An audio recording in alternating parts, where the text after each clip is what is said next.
오늘 나와 있는 내용들은 특별히 이 정순유 교수님께서 요식업, 특히 소상공인을 타겟으로 말씀해 달라고 그래서 어 이 비즈니스 모델러라고 하는 요 책, 만화책에 있는 내용들을 기반으로 좀 하고 있습니다. 그래서 이 책은 전에 네이버에서 연재했던 책이에요. 그래서 이 책을 가지고 제가 계속 강의를 좀 하고 그랬더니 이제 출판사에서 특별히 이 강의 내용들을 저에게 공유를 해 주셨어요. 그래서 오늘은 여러분들과 함께 90분 동안 한 100분 동안 이야기할 내용은 비즈니스 모델러라고 하는 비즈니스 모델에 관련된 이제 만화책을 기반으로 해서 수업이 진행된다라고 말씀을 드릴 수 있겠습니다.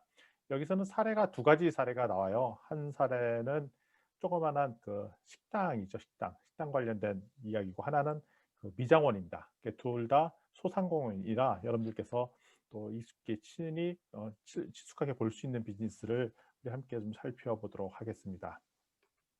자, 이제 그럼 비즈니스 모델이 무엇인가 먼저부터 좀 살펴보고 내용을 함께 이야기해 보도록 할게요. 비즈니스 모델 잠깐 정의부터 좀 보면 뭐 이런 정의들이 있습니다. 내용 보면 뭐 아시겠지만 하나의 조직이 어떻게 가치를 전파하고 창조하고 전파하는지 그 방법을 논리를 설명한 것. 그러니까 회사에서 갖고 있는 여러 가지 가치들이 있는데 가치들을 어떻게 전달할 것이냐, 여기에 초점 맞춰져 있다라고 말씀을 드릴 수 있겠습니다. 특별히 여기에 보면 이제 기업이 어떻게 생존할까 이거와 관련된 얘기고, 결국 비즈니스 모델은 어떻게 사업을 해야 되는지 사업 방식이 담겨져 있는 거다라고 생각하시면 되겠습니다. 자, 그러면 이제 우리 본격적으로 우리와 관련된 얘기를 좀 해볼 텐데요. 이런 케이스가 있다고 가정하겠습니다. 바리스타 한 지 10년 차가 되었습니다. 여러분들 커피 사업에 도전하고 싶습니다. 무엇을 하면 좋을까요? 이럴 때 뭐 방법이 여러 가지가 있겠죠. 첫 번째, 10년째 바리스타를 했기 때문에 커피숍 운영에 대해서는 잘 안다. 그래서 첫 번째로 생각할 수 있는 것은 카페를 창업하겠다라고 생각할 수도 있겠죠. 카페를 창업할 때 고려될 사항은 이제 경쟁이 과열하다, 그다음에 돈이 많이 필요하다, 이런 것들이 고려 사항이겠고요. 내가 이제 카페를 운영해 봤더니, 아니 커피숍에서 바리스타 역할을 오래 했더니 굳이 내가 카페를 하지 말고 그러니까 원두 공급을 해도 좋겠다. 이거는 내가 수많은 커피숍도 알고 있으니 저자본으로 충분히 네트워크도 있으니 이걸 할 수 있겠다라고 파악할 수도 있습니다. 따라서 여러분들이 그동안 갖고 있던 여러 가지 경력을 기반으로 신규 창업이 가능한 거죠. 그러면 카페도 좋고 아니면 원두 공구 사업자도 가능합니다. 자, 그래서 우리가 사업을 시작할 때 첫 번째 고려해야 될 사항은 환경을 고려해야 되는 거죠. 환경. 그래서 내가 지금 보유하고 있는 역량이 무엇이고 내가 할 수 있는 업이 무엇이고, 특별히 내 시장 상황은 어떻게 돌아가는지, 이걸 기반으로 먼저 사업을 시작한다는 것입니다.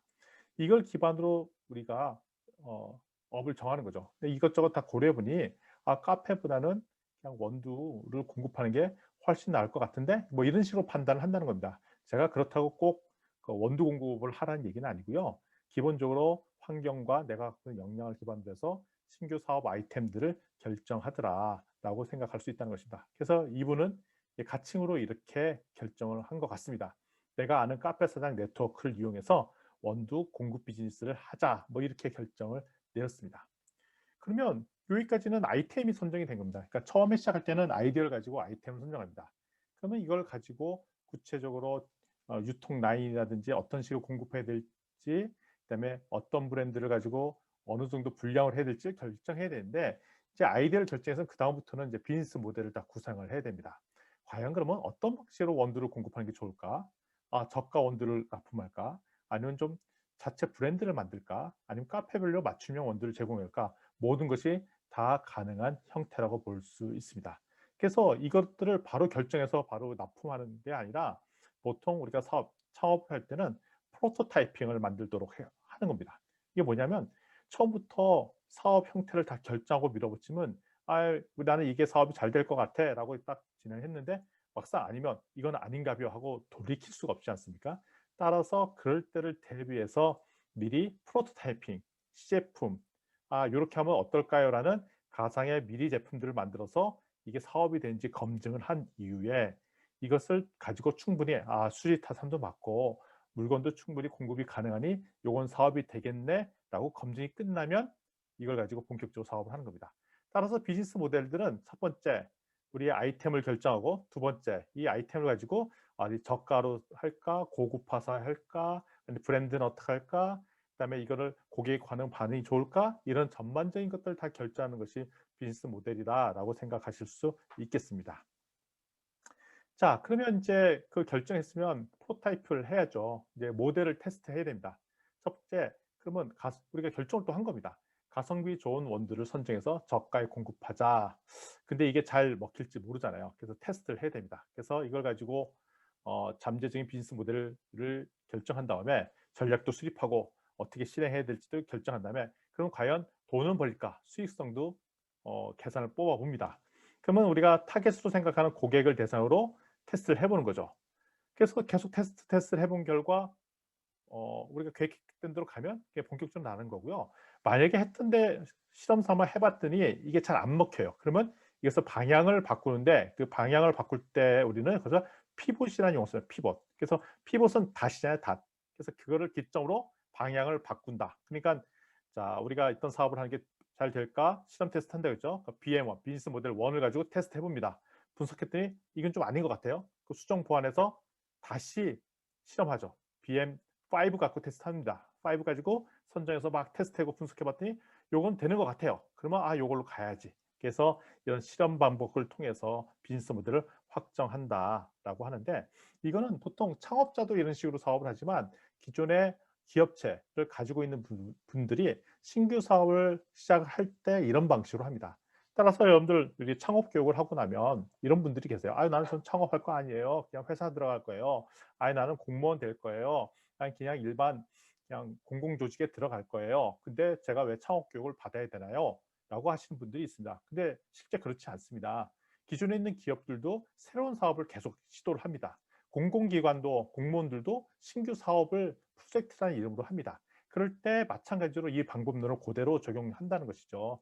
따라서 이거 창업은 비즈니스 모델 교육은 꼭 굳이 창업을 하는 사람을 떠나서 모든 프로젝트성 사업을 하는 사람들은 다 필요한 방식이다. 그래서 여러분들은 특별히 경영학을 전공하고 회계학을 공부하는 입장에서 볼 때는 이 비즈니스 모델에 대해서 반드시 잘 익혀둬야 된다. 그리고 여기 보면 계속 실험 테스트로 반복이 되잖아요. 제가 이런 경우들을 자주 봅니다. 교수님, 좀 좋은 사업 아이템 있으면 좀 알려주세요. 뭐 이렇게 얘기합니다. 그럼 그 아이템을 알려주면 그걸 바로 실행하게요. 라고 답변합니다. 근데 그 아이템을 알려준다고 되는 부분들이 아니라 맨 마지막 문단에도 적혀 있듯이 비즈니스 모델은 계속 상황에 따라 변하는 생물과 같기 때문에 우리 스스로가 새로운 아이디어가 나왔을 때 이게 시장의 고객 반응인지를 실험 테스트 하는 자세가 중요하다라고 말씀드릴 수 있겠습니다. 자, 이렇게 얘기하다 보니까 크게 이제 비즈니스 모델이라는 개념을 처음 말한 사람이 이제 크리스텐슨, 파기적 혁신을 말씀하신 크리스텐슨 교수가 먼저 얘기를 했는데 이때 들어가는 중요한 팩터가 네 가지 팩터가 있습니다.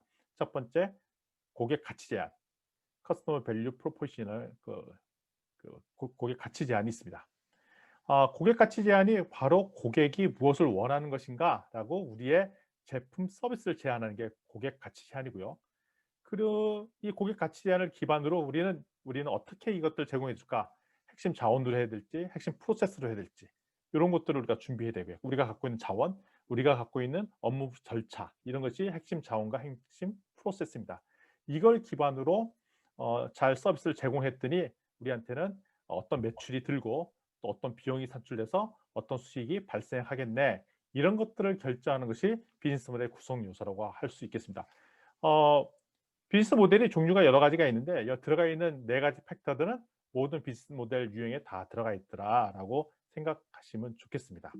사업 계획서를 제안할 때 다 이런 요소들이 반드시 들어가는 것이 기본이에요. 따라서 우리 보스턴 컨설팅 그룹 같은 경우에는 정순유 교수님도 그 컨설팅 컴퍼니에 계셨기 때문에 잘 아시겠지만 보스턴 컨설팅 그룹에서 비즈니스 모델 이노베이션이라는 개념으로 했던 그 모델이 있습니다. 그 모델도 앞서서 말씀만 드렸던 크리스텐슨 교수님이 말씀하신 것과 거의 유사합니다. 첫 번째, 가치를 줘야 된다. 가치를 줘야 된다. 밸류 프로포션은 가치를 주는 건데 누구한테? 고객한테 주는 것입니다. 그럼 첫 번째 뭐가 결정되어 있으냐? 타겟 세그멘트가 결정되어야겠죠. 타겟 세그멘트는 무엇이냐? 누가 고객이냐는 것입니다.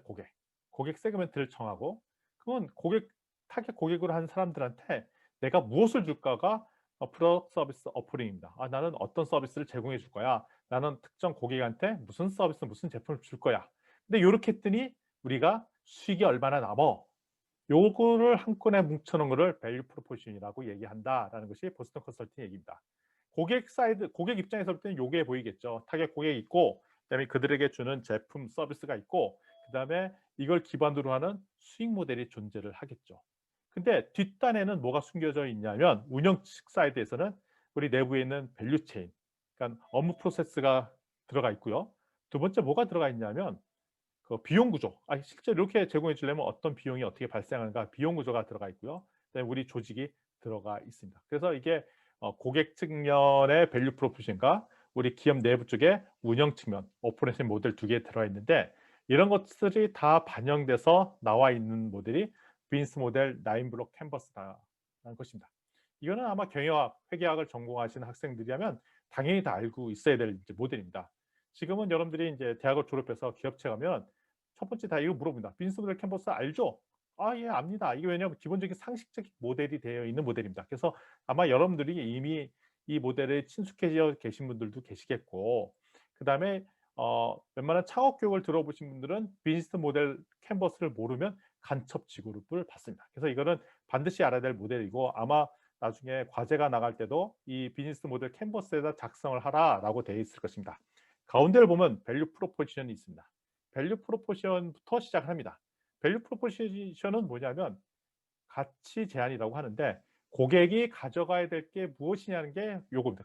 고객한테 주어질 가치가 무엇이냐는 겁니다. 그럼 이걸 누구한테 주냐고요? 고객한테 줍니다.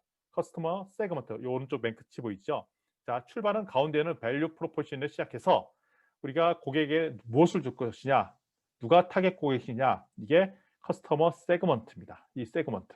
그럼 위에 보면 커스터머 릴레이션십과 그 채널이 있습니다. 그럼 고객과의 어떤 관계를 구축할 것인지, 그다음에 어떤 채널을 통해서 온라인, 오프라인, 대리점 뭐 이런 걸 주겠는지 이런 것들을 결정하는 것입니다. 우리가 고객한테 제품이나 서비스를 주는 것을 이제 밸류 프로포션이라 하는데 이거를 구성하는 요소들이 여러 가지가 있습니다. 이걸 만들면 우리가 자원이 있어야 되죠. 키 리소스, 우리의 자원이고요. 그다음에 우리가 주요한 그 경영 활동들이 있습니다. 주요 활동들, 키 액티비티. 그리고 우리가 모든 제품들을 우리 스스로 다 만들 수 있는 것도 아니고, 그다음에 우리가 마케팅 활동도 우리 스스로 다 할 수 있는 것이 아니라 주요한 파트너들이 존재합니다. 우리가 고객한테 가치를 줄 때는 우리 혼자 하는 것들이 아니라 이런 파트너와 우리가 내부적으로 갖고 있는 자원과 우리의 주요 활동이 어우러져서 고객에게 주는 가치를 만들어낸다는 겁니다. 그래서 여기 밸류 프로포션을 기준해서 이 왼쪽에 있는 것이 우리 기업 내부와 우리의 네트워크를 얘기하는 거고요. 그다음에 밸류 프로포션을 기준해서 커스터머 세그먼트 요 사이에 있는 것이 고객과의 접점에 들어가 있는 모든 행동들이라고 볼 수가 있겠습니다. 따라서 밸류 프로포션을 기준해서 왼쪽에 있는 것들은 다 우리가 뭘로 산정이 되냐? 비용으로 산정이 되겠죠. 그다음에 밸류 프로포션을 기준해서 고객 사이드에 있는 것들은 다 고객한테 매출을 만들 수 있는 여지이기 때문에 다 레베뉴 스트림으로 남게 돼 있습니다. 따라서 비용과 그 수익 요 사이의 관계에서 이제 수익 모델이 나오는 거죠. 따라서 우리가 매출 마이너스 비용 원가를 해서 남는 수익이 극대화된 모델들을 만드는 것. 따라서 비즈니스 모델 핵심은 뭐냐면 이 밸류 프로포션과 커스터머 세그먼트 요 사이에 그러니까 블록들을 잘 조합을 했더니 최대 수익이 발생할 수 있는 방법들이 무엇인가를 결정하는 것이 비즈니스 모델 캔버스라고 말씀드릴 수 있겠습니다. 따라서 여러분들은 이게 이제 나온 지 우리나라에 나온 지 전 세계에 나온 지 한 10년 정도 됐습니다. 2010년도에 나온 캔버스 모델인데 이게 이제는 거의 건 산업계 그 창업계 다 쓰이는 모델이 됐기 때문에 이 장표는 반드시 좀 기억을 해 두시고요. 나중에 여러분들이 과제할 때도 이 장표를 기준으로 작성하시게 될 것입니다. 자, 그러면 비즈니스 모델 혁신, 이노베이션을 해야 되는데 이게 뭐냐 하면 일하는 방식을 바꾸는 겁니다. 어떻게 일을 하는 방식을 바꾸냐? 그냥 일을 하는 패턴을 바꾸는 것이 아니라 돈을 벌기 위해서 일을 하는 패턴을 바꾸는 것입니다. 돈을 벌기 위해서. 돈을 벌기 위해서입니다. 따라서 게임의 룰을 바꾸는 것이 비즈니스 모델 혁신이라는 것입니다. 그러면 제가 이제 질문을 드리겠습니다. 쿠팡은 비즈니스 모델 혁신을 한 것인가? 서비스를 개선했다는 측면에서 친절하죠. 신속하고요. 그리고 금방 오잖아요. 쿠팡에 배달하면 뭐 옛날에는 한 2-3일 걸렸는데 그 어떤 데는 뭐 그 다음 날 오기도 하고 어떨 때는 서울 같은 데는 당일 날 오기도 합니다. 분명히 서비스 혁신이 일어난 거 맞습니다. 그런데 이 서비스 혁신이 일어났다고 해서 수익 모델과 관련된 것은 아니기 때문에 그 자체 로켓 배송, 쿠팡맨이 하는 로켓 배송 자체로는 비즈니스 모델 이노베이션이 일어나는 걸로 볼 수 있는 것은 아닙니다. 그런데 이 뒷단을 잘 살펴보면 여기에 뭐가 있냐면 쿠팡에 대량으로 구매를 해서 대량으로 창고에다가 제공해 주는, 그러니까 소위 말하는 미친 가격을 제공해 줍니다.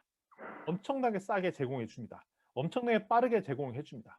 그래서 저가에 대량으로 제조할 수 있는 마진을 만들어낼 수 있는 측면에서 볼 때는 이게 수익 모델과 관련돼 있거든요. 그래서 다른 소위 말하는 그 온라인 플랫폼 같은 경우에는 중간에 중개 플랫폼이기 때문에 자기들이 자체적인 재고를 갖고 있는 것이 아니라 판매자와 수요자, 구매자를 연결해 주는 그 플랫폼 역할만 하는데, 쿠팡에서는 상당수 많은 중요한 핵심 제품들을 자체 보유하고 있다가 직배송을 해줍니다. 그래서 가격을 엄청나게 낮추는 효과를 가지고 있겠죠. 그래서 이런 측면에서 볼 때는 비즈니스 모델 혁신이 일어났다라고 볼 수가 있겠습니다. 예, 예, 우리 음이 계속 나시는 분들인데 타이핑 소리 조금 나는데요. 예, 음소거 좀 부탁드릴게요. 예, 좋습니다. 자, 따라서 프로세스 이노베이션. 저예요. 예. 죄송해요. 아유, 교수님 네. 아니, 감사합니다. 질문을 저희가 그렇잖아도 쿠팡 물류센터가 예예예. 정실 가는 쪽에, 여러분들은 알죠? 제주대학교 입구 사거리에서 정실 가는 길 쪽으로 왼쪽 가는 길 기준으로 하면 왼쪽에 그 쿠팡 물류 창고가 작년엔가 굉장히 크게 들어왔어요. 그랬기 예. 때문에 지금 교수님의 그 말이 되게 인상적이어서 그걸 채팅으로 남기고 있었는데 방해가 예. 됐네요. 아유, 아닙니다. 아닙니다. 저는 학생인 줄 음. 알고. 교수님 한번 남겨 네. 주시면 제가 그거 보고 얘기를 할게요. 네. 아유, 예. 네네. 그리고 교수님 이왕 말 이렇게 된 김에 저 예예. 지난주에 창업보육 대전에 가서 창업보육 전문 매니저 시험 봤어요. 그래서 화요일 날 이 친구들에게 제가 그 시험 본 얘기를 했는데요. 바로 그 나인 블럭 있잖아요. 그 예예. 모델 나와서 제가 한 문제 맞췄습니다. 예. 굉장히 중요합니다, 여러분. 네, 시험 예. 문제 많이 나옵니다. 아우, 진짜 차역 보유 매니저 시험 되게 어려운데 그 시험을 보셨군요. 그래서 떨어진 것 같아요. 선생님, 회계학 문제가 무려 8개가 나와 버리는 바람에 예. 다들 회계 문제, 저는 회계학을 가르치고 있지만 아주 쉬운 문제 나올 줄 알았거든요. 근데 되게 좀 꼬아 놓은 문제를 내 가지고요. 저희 음음. 산학협력단 직원들이 가서 27명, 링크 사업단에서 17명 해 가지고 굉장히 많은 친구들이 갔는데 합격률이 굉장히 낮을 것 같아요. 예, 아마 이거 여담이고요. 아무튼 굉장히 예. 중요하다 이걸 말씀드리는 거예요. 예, 감사합니다. 잘 들으셨죠? 여러분들도 나중에 꼭 우리 비즈니스 모델 라인블록 캔버스 꼭 기억을 해 두시면 좋을 것 같습니다. 자, 그러다 보니까 이게 이제 시간이 흐르고 한 10년 정도 이 장표를 사용하다 보니까 비즈니스 모델도 패턴들이 보이더라고요. 패턴. 그러니까 혁신적인 사업을 했던 사람들의 패턴들이 남습니다. 그러니까 뭐냐면 패턴이 남았다는 얘기는 이런 거죠. 우리가 음 뜨개질을 할 때도 패턴을 사옵니다. 어떤 틀을 갖고 와서 그거에 맞춰서 한다는 거죠. 그러니까 사업을 한다는 것도 처음부터 모든 것을 디자인을 다 내가 스스로 하면 힘들 텐데 과거에 성공했던 모델들이 있습니다. 그것이 패턴으로 남아 있습니다. 그래서 그 패턴을 흉내내고 따라하면 좋습니다. 그러니까 여기 중간에 이런 말이 나죠. 세상에 없던 것을, 없던 새로운 것을 만들어내기보다는 이종 산업에서 아닌 다른 업종에서 했던 것 중에 따라하는 것, 벤치마킹이죠. 따라하는 것도 좋은 방법일 수도 있겠습니다. 그래서 이거를 우리가 비즈니스 모델 패턴이라고 하는데 저 후반부에 더 자세하게 설명을 드릴 거예요. 그렇지만 간단하게 일부를 좀 말씀드리면 번들링이 있습니다. 번들. 제품과 서비스를 함께 섞는 거죠. 제가 만약에 꽃가게를 하고 있습니다. 꽃가게는 기본적으로 꽃을 팔죠. 주로 파는 제품은 꽃입니다. 근데 꽃을 배달 서비스를 같이 합니다. 꽃 배달 서비스. 근데 특별히 이벤트를 넣어서 이벤트 있는 날 정장을 입고 사랑하는 여자친구한테 꽃을 갖다 주면서 노래와 케이크를 선물해 줍니다. 이거는 꽃을 파는 것이 아니라 꽃 배달 서비스가 들어가죠. 그래서 기본적으로 특정 제품과 서비스를 여러 가지를 섞어서 하는 제품들을 번들링을 하는데, 이 번들링을 할 때 이점들이 있습니다. 예를 들면 꽃은 되게 싸게 팔고 이 서비스에서 고가를 받는다든지, 왜냐하면 지금 팔고 있는 제품에서 경쟁을 할 수가 없는데 이거 말고 부가 서비스에서 돈을 많이 버는다든지 이렇게 할 수도 있습니다. 제가 만약에 이제 중국집을 하고 있다라고 가정을 하겠습니다. 중국집을 하는데 경쟁이 치열합니다. 그래서 짜장면을 3,000원짜리를 만들었습니다. 3,000원짜리 짜장면입니다. 짜장면만 3,000원입니다. 나중에 짬뽕 이런 거는 그대로 다 5,000원 막 이렇게 팝니다. 그러면 사람들이 3,000원짜리 짜장면 먹으려고 엄청나게 많이 오죠. 근데 거기를 번들링 해 갖고 반드시 1인용 탕수육, 1인용 탕수육짜리 3,000원을 만들어 놓습니다. 그러면 합치면 6,000원짜리죠. 요거를 자연스럽게 사게끔 유도를 하면 짜장면에서는 수익을 벌지 않고 소위 말해 1인용 탕수육에서 돈을 버는 이렇게 번들 제품도 만들 수 있다는 것입니다. 두 번째 로우 코스트 전략이 있을 수 있습니다. 로우 코스트 전략은 기본적으로 다른 데 제공하시는 경쟁자보다 한 30% 이상 싸게 판매하는 거죠.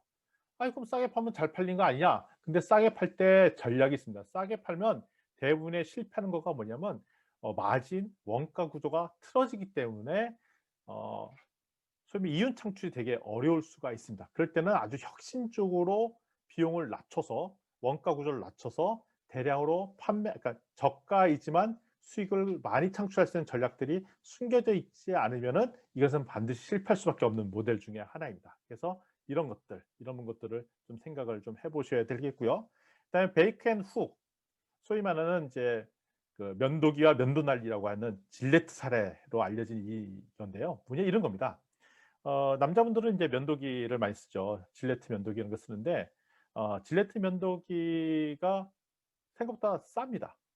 그래서 이거를 막 쓰게끔 돼 있어요. 근데 면도기를 써 보신 분은 아시겠지만 면도기가 회사마다 면도날이 호환이 안 돼요. 그러면 이분들은 싸게 면도기를 팔고 뭐가 비싸냐? 면도날을 비싸게 파는 겁니다. 그래서 일단은 면도기 갖고 가는 거를 누구든지 다 사게끔 만들어 주고 그다음에 면도날을 비싸게 파는 거죠. 이런 거와 비슷한 거가 인제 잉크젯 프린터와 잉크 이것도 같은 관계입니다. 요즘 옛날에는 프린터가 꽤 비싼데 최근에는 프린터가 되게 쌉니다. 싼 대신 뭐가 비싸냐? 잉크가 비싼 요런 구조를 갖고 있죠. 이와 또 비슷한 구조를 갖고 있는 것이 게임기입니다, 게임기.